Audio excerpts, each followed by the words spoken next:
បាទខ្ញុំជាមភ្លើងកងសួរច្រាយកកំពុងតាត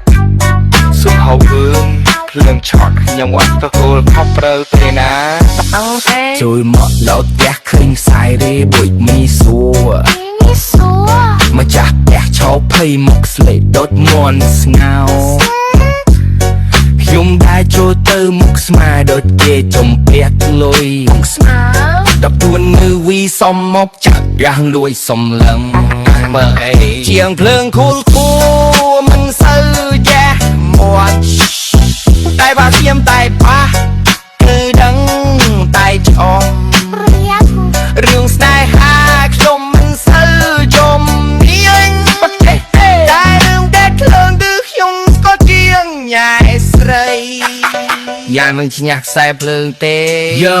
Jack this sound គេសួរថាបងអើយមិនបានផ្សាយម្លេះហាក់ទៅគេរក online យកមើលយ៉ាងទាំងយកទេឡើងអង្សាយបិទដាច់មុខស្មូតដាក់ញ៉ាបងបាបងខ្លួនឯងបានមិនបាច់ហើយជាងម៉ាក់ខ្លួនឯងទៅឡើងលើពីតាកាន់តោលោកខំភ្លើងទៀងខំដៃខ្សែ L ខ្សែ N ឆ្លំតែបន្តិចវាទៅបលោកខ្សែ RIP តម្លៃជីវិតធៀងបីថ្លៃជាងខ្សែធ្លើបើបងចង់បានខោខ្ញុំមិនได้តែខាត់តែបងកើអៀខ្មោចថ្លៃស្អីឃើញបងខាបងនេះសងណាតែគេគិនវាស្រាប់តែចូលចរិយាមកជីងមកលយជីងមិនចេះយកយល់ជីងតែតបវិញបាំងអបខ្វល់ឡងស្រីភ្លើមភ្លឺហើយនេះចេះម៉ាស៊ីនត្រជាក់ក៏ត្រជាក់ហើយសង្សារបងក៏សប្បាយចេះទៅហើយបាយអូ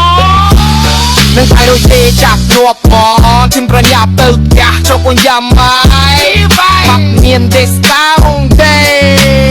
ខ្សែភ្លើងអត់ចេះចុះថ្លៃ